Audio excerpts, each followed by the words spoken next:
Davlatimiz gerbida xalqimizning tarixi, buguni va kelajagi o'z aksini topgan. Unda tarovatli vodiy uzra nur sochayotgan quyosh tasvirlangan. Bu serquyosh yurtimizga, undagi obod manzillarga ishora. Baland tog'lar oralab oqayotgan daryolar mangulik timsoli bo'lsa, gerbning so'l tomonidagi bug'doy boshoqlari xalqimizning rizq ro'zi butunligidan.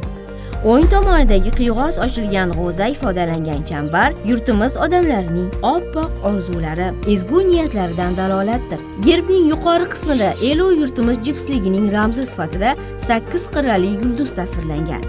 Uning ichida joylashgan yarim oy yulduz xalqimiz din va diyonatiga xos muborak timsollardir. Gerbimiz markazida qanotlarini yozib parvozga shaylanib turgan humo qushi tasviri bor. Manbalarda qayd etilishicha, xalqimiz humoni azaldan davlat qushi sifatida tasavvur qilib kelgan. Gerbning pastki qismidagi davlatimiz bayrog'ini ifodalovchi chambar tasmaga O'zbekiston so'zi bitilgan. Tamg'amizdagi barcha ramz va timsollar xalqimizning tinchlik, ezgulik, baxt, saodat, to'kinlik, farovonlik yo'lidagi orzu-umidlarini o'zida namoyon etadi. Gerbimiz o'zini shu yurt farzandi deb bilgan har bir inson uchun cheksiz faxr va iftixor manbai. Yoshlarimizni vatanparvarlik, ajdodlarimiz an'analariga sodiq farzandlar etib tarbiyalash yo'lidagi muhim vositadir.